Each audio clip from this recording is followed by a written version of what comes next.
ओए कत्रो माछा यार ल्याऊ मेरो लागि दादा होइन मेरो साथीको लागि तिमीलाई मैले कामको कुरा गरेको थिएँ नि हो यही कामको लागि त्यो मेरो साथी माछा भनेपछि मरि हत्या गर्छ त्यही भएर यो माछा त्यो साथीका तिमीले पुर्याइदेऊ हस् दादा अनि दादा यत्रो माछा भन्नुभयो हजुरको साथीले साथीभाइमा यत्रो उत्रो भन्ने नै हुँदैन त्यो साथीलाई यो माछा कत्रो छ भन्ने नै थाहा छैन बरु तिमीले यो माछालाई त्यो साथी डोबाटोमा पुरिरहेको छ छिटो पुर्याइदेऊ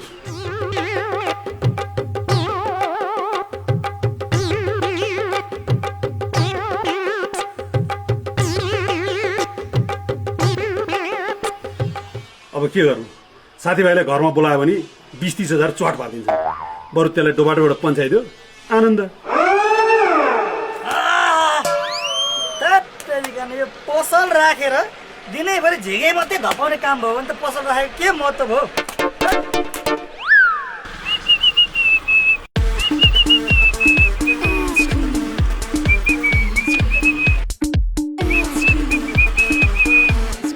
ए खोइले के हो होइन कहाँबाट ल्याएछौ त्यत्रो ठुलो माछा बेच्ने हो माछा यहाँ अर्डर आएको छ बेच्ने भए बेच राम्रै पैसा आउँछ नि राम्रो पैसा आउँछ रे साँच्चै हो अनि दादा यत्रो माछा भन्नुभयो हजुरको साथीले साथीभाइमा यत्रो उत्रो भन्ने नै हुँदैन त्यो साथीलाई यो माछा कत्रो छ भन्ने नै थाहा छैन बेच्छु तर यो माछा बेच्छु कि बिरती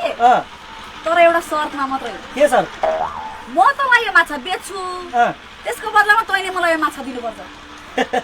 जियामा लाउने भइहाल्छ नि